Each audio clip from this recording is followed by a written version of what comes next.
नमस्कार. GK. News मराठीमध्ये आपलं सर्वांचं स्वागत. तुम्ही पाहत आहात महाराष्ट्राच्या कुशीतलं जी.के. न्यूज मराठी.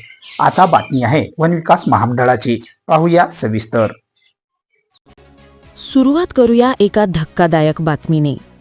नांदेड जिल्ह्यातील किनवट तालुक्यातून एक गंभीर प्रकार समोर आला आहे. शिवणी वनविकास महामंडळाच्या वनपरिक्षेत्रात शासकीय कागदपत्रांची उघड्यावर उधळण झाल्याने मोठी खळबळ उडाली आहे. प्रत्यक्ष पाहणी दरम्यान वाहतूक नोंदवहीसह अनेक महत्त्वाच्या नोंदी रस्त्यावर विखुरलेल्या अवस्थेत आढळून आल्या. या कागदपत्रांमध्ये आर्थिक व्यवहार आणि वनसंपत्ती व्यवस्थापनाशी संबंधित संवेदनशील माहिती असल्याची शक्यता व्यक्त केली जात आहे.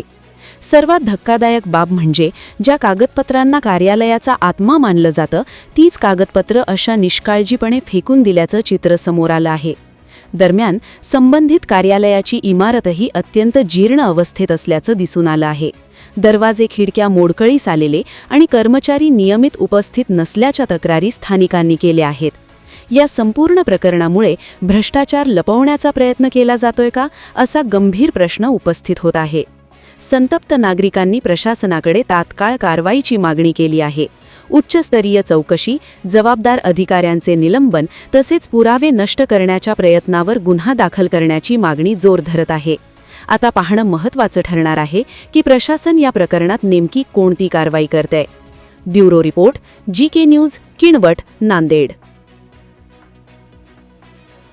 तुम्ही पाहत आहात महाराष्ट्राच्या कुशीतलं जी.के. न्यूज मराठी. सात जनतेची, भूमी महाराष्ट्राची.